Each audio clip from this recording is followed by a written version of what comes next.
Next topic that is solubility.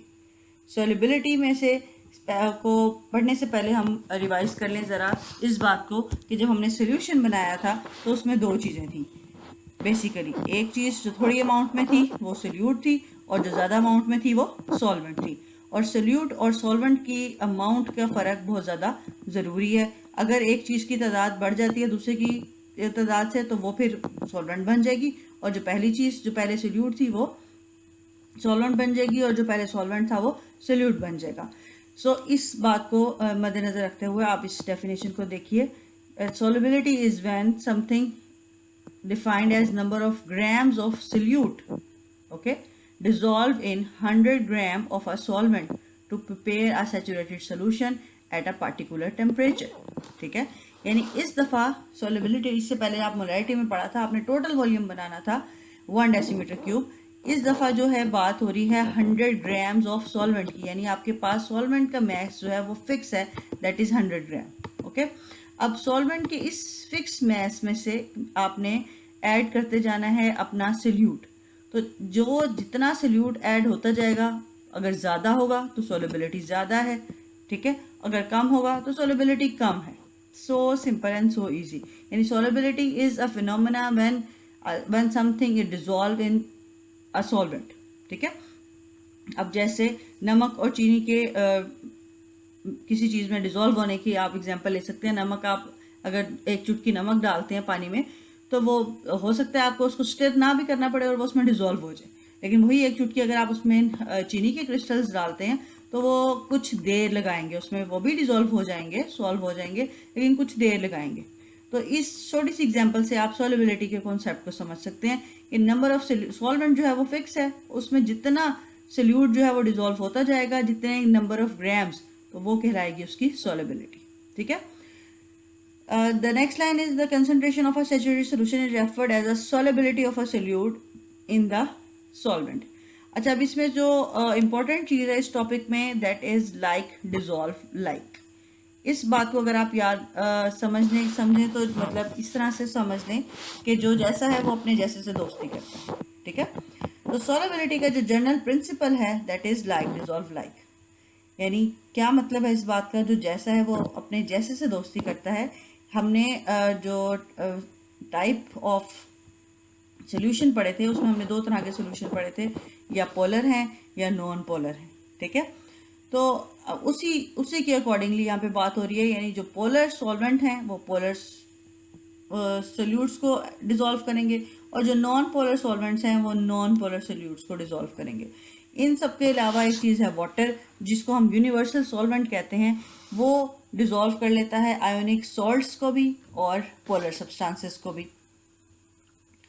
Okay, so come to the first point that say the ionic and polar substances are soluble in polar solvent। यानी जो polar solute हैं वो polar solvent में dissolve होंगे। उसके अलावा ionic solids वो हैं जो आयन बेस हैं, जैसे कि इस KCl की एग्जांपल में K जिस पे है प्लस साइन और Cl जिस पे है माइनस साइन, ये दोनों ऑपोजिट चार्जेस जो हैं एक दूसरे को न्यूट्रलाइज करके बनाते हैं ionic compound that will called ionic salt.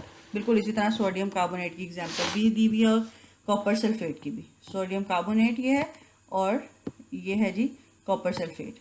ठीक है, ओके जी। उसके अलावा जो शुगर एंड अल्कोहल हैं जो कि पोलर नहीं हैं, ये भी वाटर में सॉल्युबल हैं।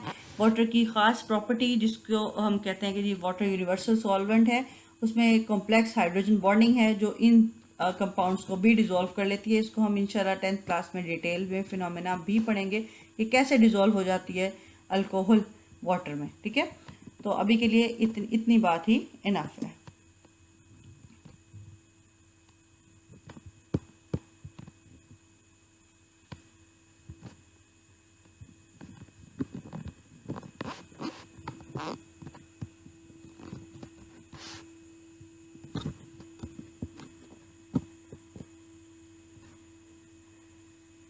And then second point which says the non-polar substance are not soluble in polar solvents। यानी इस तरह से भी कह सकते हैं कि जो नॉन पोलर हैं वो पोलर में नॉन पोलर में ही डिज़ोल्व होने हैं, लेकिन ये उससे पहले ये बताना ज़रूरी है, क्योंकि पोलर सॉल्वेंट्स की बात हो रही थी, कि नॉन पोलर जो हैं वो अब पोलर सॉल्वेंट्स में डिज़ोल्व नहीं होंगे। फॉर एग्जांपल, आप पानी के ऊपर थोड़ा सा ऑयल डालें, किसी भी किस्म का ऑयल है, उसको जितना मर्जी शेक करें, ऐसे लगेगा जैसे उसमें डिज़ोल्व हो गया, ठीक है, फॉर सम टाइम। लेकिन थोड़ी देर बाद आप देखेंगे कि ऑयल की जो लेयर है वो पानी के ऊपर बन जाएगी और पानी जो है वो बिल्कुल अलग से नीचे होगा, यानी वो कभी भी एक दूसरे में डिज़ोल्व नहीं होते इस तरह से कि बिल्कुल अच्छे से होमोजीनियस मिक्सचर बना दें। तो इसीलिए हम कह रहे हैं कि जी जो नॉन पोलर सब्सटेंसेस हैं वो सॉल्युबल नहीं हैं पोलर सॉल्वेंट्स में, ठीक है। For example, non polar covalent compounds are not soluble in water such as ether, benzene and petrol. Ether and benzene जो हैं ये लैब के केमिकल्स हैं, ठीक है, ये हमारे डेली लाइफ के यूज़ के केमिकल्स नहीं हैं। पेट्रोल के बारे में आप सबको पता है, पेट्रोल अगर आप थोड़ा सा बाइक से या किसी से ले लें और उसको वाटर के अंदर डिज़ोल्व करके देख लें तो आपको ये बात कभी नहीं भूलेगी, ठीक है। नहीं तो आप इसको ऑयल से भी परफॉर्म कर सकते हैं, इस एक्सपेरिमेंट को खुद करके देख सकते हैं कि ऑयल जो है वो पानी में डिज़ोल्व नहीं होगा। अगर आपने अभी तक कभी इसको ऑब्जर्व नहीं किया तो आज कर लें, ठीक है जी। उसके अलावा आप नॉन पोलर वाटर में तो डिज़ोल्व नहीं हुए, यानी पोलर में तो डिज़ोल्व नहीं हुए, तो वो किस में डिज़ोल्व होंगे? वो डिज़ोल्व होंगे नॉन पोलर में ही, ठीक है। नॉन पोलर कोवलेंट सब्सटेंसेस जो हैं वो नॉन पोलर में ही सॉल्युबल हैं, जिसे आप ऑर्गेनिक सॉल्वेंट्स भी कह सकते हैं, जैसे कि ग्रीस, पेंट्स, ये सॉल्युबल हैं ईथर में और कार्बन टेट्राक्लोराइड में। ये भी लैब के केमिकल्स के नाम हैं। आपके घर में जब दरवाज़ों को पेंट हो रहा हो तो आप उसमें नोट कीजिएगा कभी कि आप उसको पेंट को डाइल्यूट करने के लिए कभी पानी नहीं डालते, उसमें एक ख़ास किस्म का ऑयल डलता है जो उस पेंट को डाइल्यूट कर देता है और फिर आप उस पेंट को डिफरेंट पर्पस के लिए यूज़ करते हैं, दरवाजे पेंट होते हैं या जो भी। जिन बच्चों ने मेरे साथ परफॉर्म इसमें आपके जो एनुअल एग्जीबिशन थी उन्होंने हिस्सा लिया था, अब तब भी मैंने इस बात को आपको बताया था कि देखें हम पेंट में क्या डाल रहे हैं, हम ये ऑयल डाल रहे हैं और इस ऑयल से इसको डाइल्यूट कर रहे हैं, हम इसको पानी डाल के डाइल्यूट नहीं कर सकते। जो आपके वाटर पेंट होते हैं या वाटर कलर्स होते हैं जो आप बचपन से करते आ रहे हैं, उसको आप थोड़ा सा पानी डालें, आपके कलर जो है वो डाइल्यूट हो जाता है, आप ब्रश उसको यूज़ कर लेते हैं। लेकिन ये जो ग्रीसी और ऑयली पेंट्स हैं इनको डाइल्यूट करने के लिए ऑयल ही चाहिए। That mean that non polar covalent substances only soluble in non polar solvents, ठीक है। तो ये 3 पॉइंट्स हैं लाइक डिजोल्व लाइक के, और ये इंपॉर्टेंट शॉर्ट क्वेश्चन है, सॉल्युबिलिटी की डेफिनेशन भी और इसके जनरल प्रिंसिपल भी। What is a general principle? अगर क्वेश्चन पूछा जाएगा तो उसका आंसर यही है, general principle is like dissolve like. लेकिन आगे से इसके ये तीनों पॉइंट्स आपने बताने हैं, इसकी 3 यहाँ पे हेडिंग्स बना लें। Number 1, ionic and polar substances soluble in polar solvents, non-polar substances not soluble in polar solvents, and non-polar substances soluble in non-polar solvents। ये तीनों पॉइंट्स इस तरह से लिख लेंगे तो शॉर्ट क्वेश्चन के लिए इनफ है, ठीक है।